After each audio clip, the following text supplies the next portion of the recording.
Hello friends, welcome to back my YouTube channel अपनी classes. कल हमने पढ़ा था उदारवाद, जन्म संग्रह, रूढ़िवाद, निरंकुशवाद, कुलीन वर्ग इत्यादि। आज हम पढ़ेंगे यूटोपिया, रूमानीवाद, नारीवाद, जुंकर्स, जोल वेराइन के बारे में। जोसेफ मैसिनी जो महत्वपूर्ण जो व्यक्ति थे इसमें इटली के एकीकरण में, उसमें इटली की क्रांति में गैरिबाल्डी के बारे में पढ़ेंगे, बिस्मार्क के बारे में पढ़ेंगे और वहाँ के जितने भी जो प्रतीक थे उनके बारे में पढ़ेंगे। तो आइए हम शुरू करते हैं यूटोपिया। तो आइए देखते हैं यूटोपिया यानी कल्पनादर्श। ऐसी कल्पना की जाती है जिसमें हर चीज़ करना असंभव हो। तो आइए हम पढ़ते हैं यूटोपिया यानी कल्पना दृश्य। यह एक ऐसा समाज है जिसकी कल्पना जो इतना आदर्श है कि उसका साकार होना लगभग असंभव है। यानी कि एक ऐसा समाज जिसकी कल्पना करना भी असंभव है, क्योंकि यह साकार नहीं हो सकता, यह सिद्ध नहीं हो सकता। यह है यूटोपिया यानी कि एक समाज जो कभी भी साकार यानी संभव नहीं हो सकता है। रूमानीवाद एक ऐसा सांस्कृतिक आंदोलन जो एक खास तरह की राष्ट्रीय भावना का विकास करना चाहता था। यानी कि एक ऐसा सांस्कृतिक आंदोलन जो एक विशेष प्रकार की राष्ट्रीय जो भावना है उसको विकसित करना चाहता था, उसे रूमानीवाद कहते हैं। इन सभी से आपके एक बड़ा क्वेश्चन बनेगा निबंधात्मक का। आप आराम से इसको याद कर सकते हैं। पहले आप ये हेडिंग याद करिए, फिर इनकी डिटेल पढ़िए 2-3 बार, फिर अपने आप ही आपको याद हो जाएंगे। अब आएगा आपके नारीवाद। स्त्री पुरुष को सामाजिक, आर्थिक और राजनीतिक समानता की सोच के आधार पर महिलाओं के अधिकार और हितों का बोध नारीवाद होता है। यानी कि स्त्री पुरुष की तुलना करना, उसके सामाजिक अधिकार, आर्थिक अधिकार, राजनीतिक अधिकार की जो समानता है, उनको भी सामाजिक, आर्थिक और राजनीतिक समानता मिलनी चाहिए, उसके आधार की सोच नारीवाद कहलाती है। यानी कि ऐसी सोच जो स्त्री पुरुष में कोई अंतर ना समझे, सामाजिक, आर्थिक और राजनीतिक जो समानता है उसमें कोई अंतर ना हो, उसे नारीवाद कहते हैं। जुंकर्स पर्सा की एक सामाजिक श्रेणी का नाम जिसमें बड़े बड़े जमींदार शामिल थे। यानी जुंकर्स एक ऐसी श्रेणी है, यानी कि ऐसे जो प्लान बनाया गया था उनका, जिसमें पर्सा की एक सामाजिक श्रेणी का नाम जिसमें बड़े बड़े जमींदार जो शामिल थे, ये जुंकर्स था। इसमें बड़े बड़े जमींदार शामिल थे, जो अमीर लोग थे वो शामिल थे। जोल वेराइन यह एक जर्मन शुल्क संघ था जिसमें अधिकांश जर्मन राज्य शामिल थे। यानी कि एक शुल्क संघ जोल वेराइन के नाम से जाना जाता है, जो एक शुल्क संघ था, यानी कर वसूला जाता था उसका, जिसमें अधिकांश जर्मन शामिल थे। यानी कि जो जर्मनी के लोग थे वो अधिकांश लोग इसमें जोल वेराइन में शामिल थे। यह संघ 1834 में पर्सा की पहल पर स्थापित हुआ। यानी कि जोल वेराइन की स्थापना 1834 में पर्सा में स्थापित की गई। जोल वेराइन की स्थापना 1834 में पर्सा में की गई। इसमें विभिन्न राज्यों के बीच शुल्क अवरोधों के समाप्त कर दिया गया और मुद्राओं की संख्या 2 कर दी, जो पहले 20 से भी अधिक थी। यह संघ जर्मनी के आर्थिक एकीकरण का प्रतीक था। जोल वेराइन संघ में जो मुद्राएं थी उनको 20 में से केवल 2 मुद्राएं कर दी गई, और जो शुल्क लगता था, कर लगता था, उसको समाप्त कर दिया गया। जोल वेराइन में क्या क्या कार्य हुए? पहली तो यह जर्मन शुल्क था। दूसरा, इसकी स्थापना 1834 में हुई थी। तीसरा, जो भी शुल्क थे, जो भी कर थे, उनको समाप्त कर दिया गया। चौथा पॉइंट बनता है आपका, जो मुद्राएं थी, 20 मुद्राएं थी, उनमें से 2 मुद्राएं ही कर दी गई। कोई पूछ ले कि जोल वेराइन क्या था या किसे कहते हैं, या फिर आपके एग्जाम में लघुत्रात्मक का क्वेश्चन आ सकता है, तो जोल वेराइन के 5-6 पॉइंट बनते हैं। पहला है जर्मन शुल्क को समाप्त करना। दूसरा है 1834 में पर्सा में स्थापना की गई। तीसरा, राज्य का जो शुल्क था उसको समाप्त कर दिया गया। चौथा, जो 20 मुद्राएं थी उनमें से केवल 2 ही रख दी गई। और यह किसका प्रतीक था? जर्मनी के आर्थिक एकीकरण का प्रतीक था। अब हम पढ़ते हैं महत्वपूर्ण व्यक्ति। जो जो महत्वपूर्ण व्यक्ति थे इसमें, उनके बारे में हम पढ़ेंगे। पहले पढ़ते हैं जोसेपे मैत्सिनी। इटली का एक महान क्रांतिकारी जिसने यंग इटली नामक आंदोलन चलाया। यंग इटली नामक आंदोलन किसने चलाया? जोसेपे मैत्सिनी ने, या फिर आप मैत्सिनी ही याद रख सकते हैं। यह आपके 2 अंक का क्वेश्चन बनेगा अति लघुत्रात्मक में से, और यह पक्का ही आपके एग्ज़ाम में आ सकता है, और इस बार आपके एग्ज़ाम होंगे। तो 2 नंबर का ये बनता है कि यंग इटली की स्थापना किसने की? तो जोसेपे मैत्सिनी ने।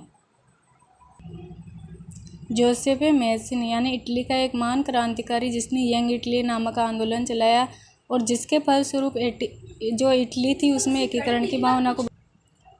तो आपकी क्वेश्चन आएगा कि यंग इटली नामक आंदोलन किसने चलाया? जोसेप मैत्सिनी ने। अब हम पढ़ते हैं गैरिबाल्डी। गैरिबाल्डी इटली का महान क्रांतिकारी जो मैत्सिनी का सहयोगी व समकालीन था। मैत्सिनी जो था, जोसेप मैत्सिनी, उसका सहयोगी था गैरिबाल्डी, और समकालीन था। आपको मैंने बताया था कि समकालीन किसे कहते हैं? प्रथम और द्वितीय युद्ध के आसपास के समय को समकालीन कहते हैं, लेकिन यहाँ पे समकालीन यानी उसके आसपास का था, ये था। उसने लाल कुर्ती नामक सेना तैयार की। लाल कुर्ती नामक सेना किसने तैयार की? गैरिबाल्डी ने। यह भी 2 नंबर का आपके क्वेश्चन बनेगा कि लाल कुर्ती नामक जो सेना है उसने किसने तैयार की? तो गैरिबाल्डी ने उसको तैयार की थी। या फिर गैरिबाल्डी ने कौन सी सेना और किस नाम वाली सेना को तैयार किया? तो लाल कुर्ती नामक सेना को तैयार किया, जिसकी सहायता से ऑस्ट्रिया को हराया। उसने इटली की स्वतंत्रता के लिए कई आंदोलन किए। जो गैरिबाल्डी था वो एक महान क्रांतिकारी था, मैत्सिनी का सहयोगी और समकालीन था। लाल कुर्ती नामक सेना तैयार की थी, और उस लाल कुर्ती नामक सेना की सहायता से ऑस्ट्रिया को हराया और ऑस्ट्रिया पर राज्य किया था। और गैरिबाल्डी ने इटली में कई जो स्वतंत्रता आंदोलन थे वो चलाए थे। अब आता है काउर। काउर को इटली का बिस्मार्क माना जाता है। बिस्मार्क जिसने लौह और रक्त की नीति अपनाई थी, वैसा ही माना जाता है काउर को भी। काउर को इटली का बिस्मार्क माना जाता है। वह इटली के सार्डिनिया राज्य का प्रधानमंत्री था। इटली के सार्डिनिया का प्रधानमंत्री कौन था? काउर। और काउर कहाँ का प्रधानमंत्री था? तो इटली के सार्डिनिया का था। इटली के सार्डिनिया का। उसने सर्वप्रथम अपने राज्य को इटली में मिलाने का कार्य किया। जो काउर था उसने अपने राज्य को किस में मिलाने का कार्य किया? इटली में। तो इसकी डिटेल्स वापस देख लेते हैं। इसे बिस्मार्क माना जाता है। इसने जो ये काउर था वो इटली के सार्डिनिया राज्य का प्रधानमंत्री था, और उसने सर्वप्रथम राज्य को इटली में मिलाने का कार्य किया। अब आता है बिस्मार्क। बिस्मार्क जिसने रक्त और लौह की नीति अपनाई थी।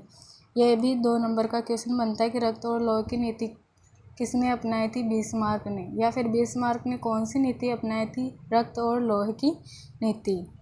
जर्मनी के इतिहास में अद्वितीय स्थान प्राप्त है। यानी कि जो बिस्मार्क है उसमें जो जर्मनी का इतिहास है उसमें इसका अद्वितीय स्थान है, यानी कि इसका महत्वपूर्ण स्थान है। उसने जर्मनी के एकीकरण के लिए लौह और रक्त की नीति अपनाई थी, या फिर ऐसे भी कहते हैं रक्त और लौह की नीति अपनाई थी। उसके प्रयासों से ही जर्मनी का एकीकरण संभव हो पाया। यानी कि जो बिस्मार्क है उसकी सहायता से ही जर्मनी का एकीकरण हुआ। तो इसकी डिटेल देख लेते हैं कि बिस्मार्क जो इतिहास है उसमें महत्वपूर्ण भूमिका निभाता है। जर्मनी के एकीकरण के रक्त और लौह की नीति अपनाई, और जर्मनी का एकीकरण बिस्मार्क की सहायता से ही संभव हो पाया। अब इसके महत्वपूर्ण प्रतीक देख लेते हैं। यानी कि जो जो आज़ादी के लिए प्रतीक थे, यानी कि जैसे तिरंगा है, तलवार है इत्यादि, तो उनके क्या प्रतीक थे, उनके क्या महत्व था, किस किस काम में आते थे, ये सब हम जान लेते हैं। प्रतीकों का अर्थ, प्रतीक और महत्व। पहला है टूटी हुई बेड़ियाँ, उसका महत्व है आज़ादी मिलना, यानी कि टूटी हुई बेड़ियाँ, इसका अर्थ क्या होता है? आज़ादी मिलना। इनमें से आपके 1 या 2 क्वेश्चन जरूर बनेंगे अति लघुत्तरात्मक के 2 नंबर के। या फिर आपके ऐसे आ सकता है, ये मिलान चिन्ह भी आ सकता है कि इनको यहाँ से मिलाओ, सुमेलित कीजिए, तो आप इसका आराम से याद कर सकते हैं। टूटी हुई बेड़ियों का क्या महत्व था? आज़ादी मिलना। बाज छाप वाला कवच, जर्मन समुदाय का प्रतीक शक्ति, यानी कि जो बाज छाप वाला कवच था, यानी कि कवच पर बाज की चित्र बना हुआ था, उसका महत्व था जर्मन जो समुदाय है उसकी प्रतीक शक्ति का। बलूत पत्तियों का मुकुट, यानी जो मुकुट बना हुआ था वो बलूत पत्तियों से बना हुआ था, इसका अर्थ है वीरता। बलूत पत्तियों का मुकुट का महत्व है वीरता, वीरता दिखाना, यानी कि अगर बलूत पत्तियों का मुकुट दिखाया जाता था या फिर पहना जाता था तो इसका मतलब है व्यक्ति की वीरता या शासक की वीरता। तलवार, तलवार का अर्थ है मुकाबले की तैयारी, यानी कि मतलब सेनाओं को तलवार दिखा दी जाती थी तो सेनाएं समझ जाती थी कि मुकाबले की तैयारी करनी है, यानी कि युद्ध की तैयारी करना है।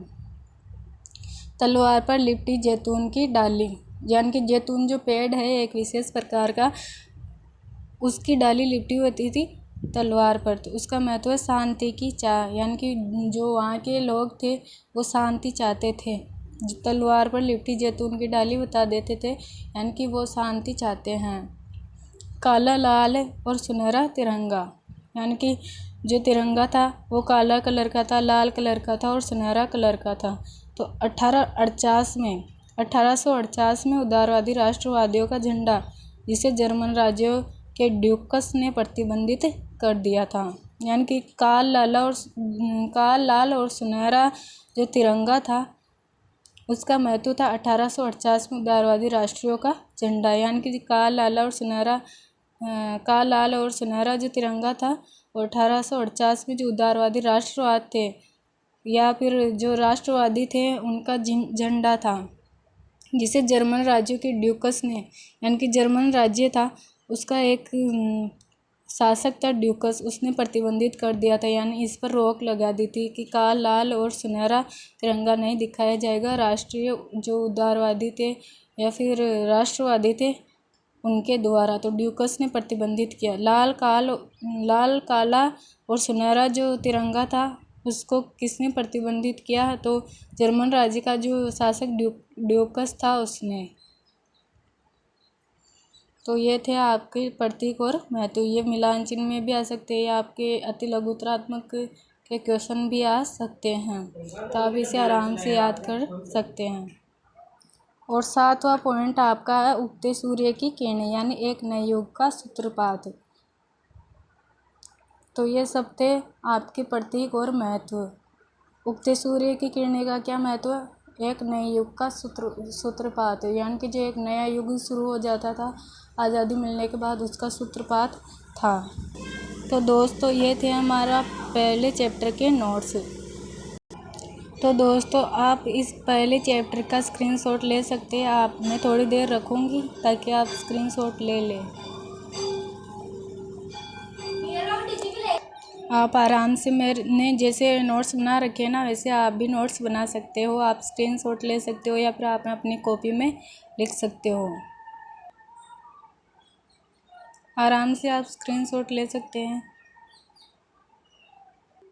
अगर आप इस प्रकार आप नोट्स बनाओगे ना तो अपने टीचर को भी बहुत अच्छा लगेगा और आपको पढ़ने में भी बहुत मज़ा आएगा। और इतनी शुद्ध राइटिंग और अच्छे से अलग अलग कलर यूज़ करके, अलग अलग पेन यूज़ करके बनाओगे ना तो आपका मन भी लगेगा पढ़ने में और आपको जल्दी से इंटरेस्ट के कारण आपको याद भी हो जाएगा।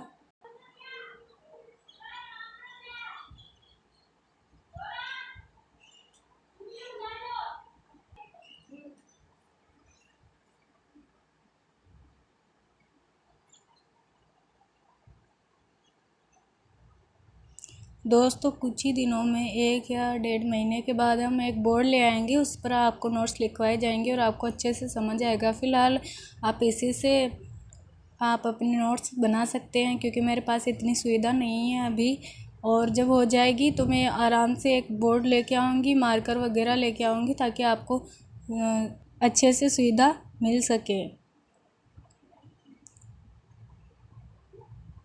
अच्छे से समझा पाऊँगी। क्योंकि अभी तो जितना हो सकता है मेरे से उतना कर रही हूँ।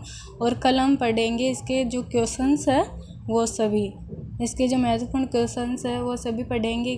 दोस्तों, किसी के पास संजीव पासबुक भी नहीं होती है, और कोई बच्चा जैसे बहुत से क्वेश्चंस किताब में भी नहीं मिलते हैं, तो मैं वो क्वेश्चंस करवा दूँगी, आप आराम से कर सकते हो।